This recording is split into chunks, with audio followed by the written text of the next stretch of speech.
The crackling flames, the suffocating smoke, and the sight of someone tied helplessly to a stake, the punishment of burning alive, was more than just a death sentence.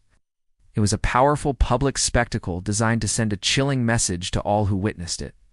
Standing in a crowd, feeling the heat of the fire searing your face, while hearing the victim's agonizing cries. The horror of it would be burned into your memory forever. This was no ordinary execution. It was a brutal performance meant to showcase the sheer cruelty and power of those in charge. In this video, we will uncover some of the most infamous cases of burning at the stake. Every detail of the event, from the choice of wood to the arrangement of the flames, was designed to prolong the victim's suffering, striking fear into the hearts of those who dared to defy authority. Burning at the stake was a ritual death, one that carried immense symbolic weight in medieval society. The victims were often accused of heresy, witchcraft, or defying the established social or religious order. They were paraded through jeering crowds, stripped of their dignity, and subjected to humiliating treatment. Often bound, and sometimes gagged, to prevent any last-minute words or curses. These condemned souls were led to their final destination. The execution site was prepared meticulously, with a large wooden stake placed at the center of a carefully arranged pyre. The pyre would be surrounded by bundles of kindling and straw, making it easy to ignite the flames. In some cases, chains or iron collars were used to secure the victim to the post, ensuring that they would not be able to escape as the fire consumed them. The choice of fire as a method of execution was no accident. Fire carried deep symbolic significance in both religious and cultural contexts. In medieval Christianity, fire was seen as a purifying force, often referenced in Scripture, such as the Bible's description of God as a consuming fire. Theologians believed that by burning the condemned, they were not just ending the person's life, but also symbolically eradicating their sins. Burning the body was thought to cleanse the soul, preparing it for the afterlife. The fire, as destructive as it was, also held a sense of purity. It was a visible, dramatic method of execution that ensured a slow, agonizing death, one that forced spectators to witness the consequences of rebellion and moral transgression. Unlike beheading, which was quick and relatively merciful, burning at the stake allowed the agony to linger. The very slow nature of the death ensured that those watching could fully comprehend the fate that awaited anyone who dared to challenge the prevailing authority. While the symbolic nature of fire was important, its practical application also played a role. Fire was accessible and could be constructed to ensure a prolonged death. The victim's death at the stake typically took between 15 and 30 minutes. But this could vary depending on factors such as the type of wood used and the intensity of the flames. In some cases, wet wood was deliberately used, which would cause the fire to burn more slowly. Historical records describe the agonizing process of burning alive in detail. Victims often inhaled thick smoke, which could cause asphyxiation before the flames fully consumed them. If the fire was not constructed correctly, or the wood was damp, the victim's suffering could last for hours. In such cases, the flames might not be hot enough to burn quickly, leaving the victim to endure prolonged torment. To hasten death, some executioners used more gruesome methods. For example, pouches of gunpowder might be tied around the victim's neck or hidden under their arms. When exposed to the heat, these pouches would explode, delivering a quick death. However, not all victims were so fortunate. Many endured hours of excruciating pain before finally succumbing to the fire. The executions were meticulously planned not only to kill, but to inflict terror on those who witnessed them.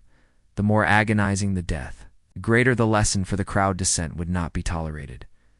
Some of the most well-known cases of burning at the stake occurred in the 15th and 16th centuries, during times of intense religious and political conflict. Joan of Arc, the French heroine, is one of the most famous victims of this horrific method of execution. In 1431, after a biased trial, Joan was found guilty of heresy and witchcraft. The English, who had captured her, condemned her to burn at the stake in Rouen. They intentionally used wet wood to make the fire burn slowly, prolonging her agony. Witnesses describe how she cried out the name of Jesus as the flames consumed her, leaving a lasting emotional imprint on those who watched. Her death, meant to silence her, instead turned her into a martyr for the French cause. inspiring countless others to continue her struggle. Her ashes were scattered in the Seine River to prevent her from becoming a symbol of defiance. Another notorious case is that of Jan Hus, a Czech reformer who challenged the Catholic Church's teachings.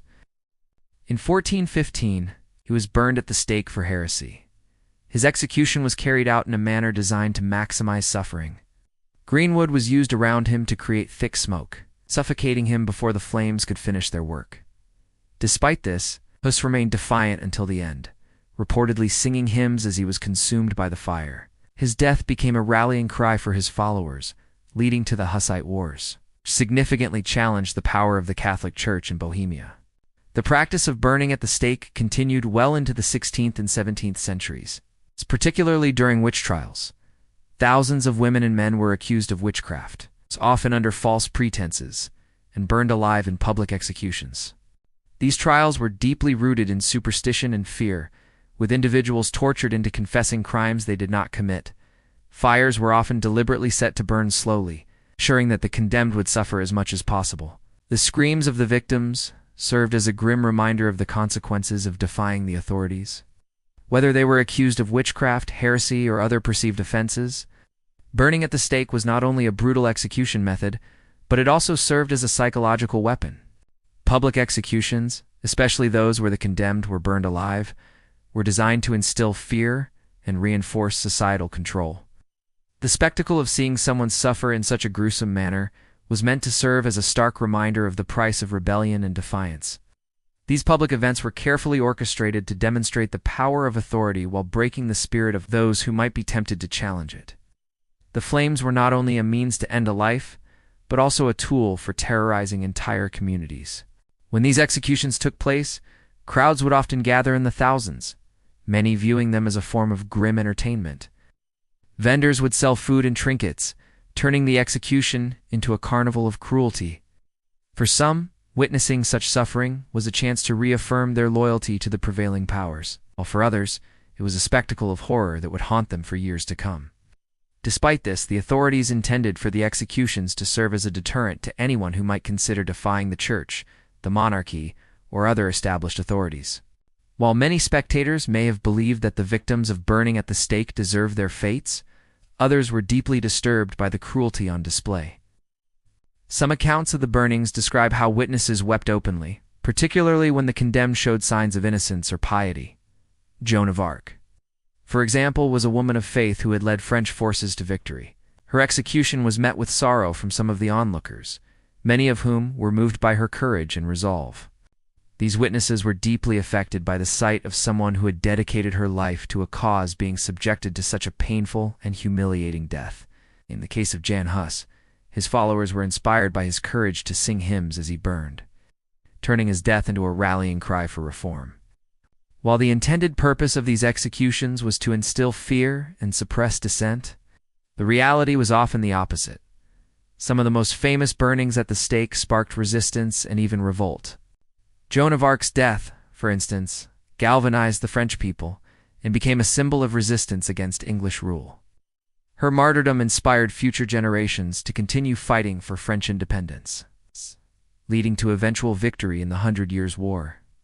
Similarly, the execution of Jan Hus led to the Hussite Wars, a major conflict that challenged the Catholic Church's authority in Bohemia. These uprisings, fueled by the deaths of martyrs, show that burning at the stake, instead of suppressing rebellion, often inspired it. The witch trials of the 16th and 17th centuries were another example of how burning at the stake backfired. During these trials, thousands of women were accused of witchcraft and subjected to brutal torture and execution.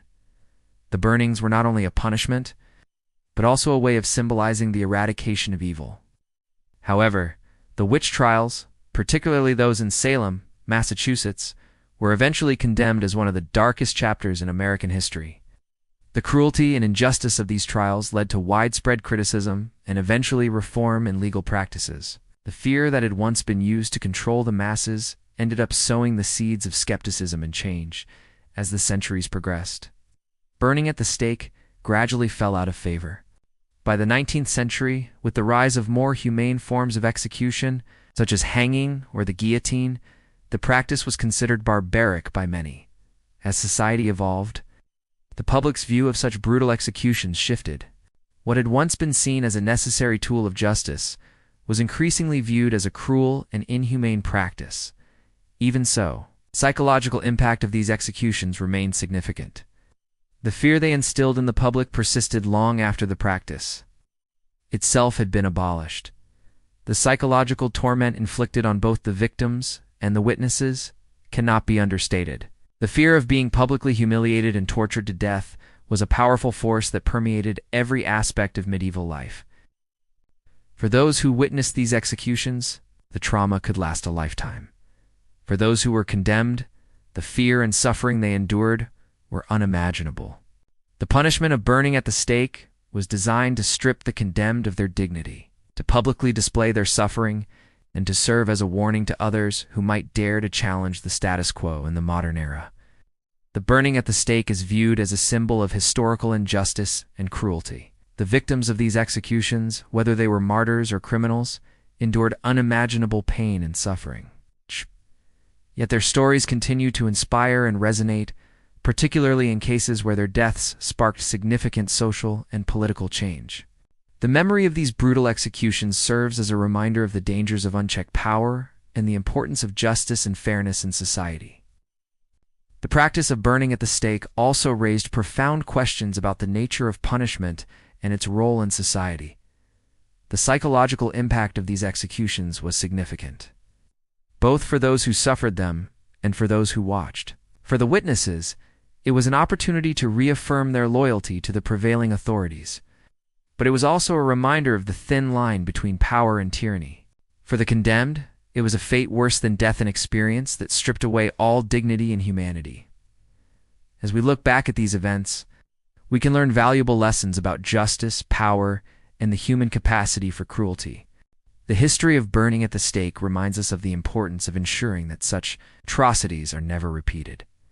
The victims of these executions may have been lost to history, but their stories continue to serve as a warning about the dangers of unchecked authority and the consequences of letting fear control society.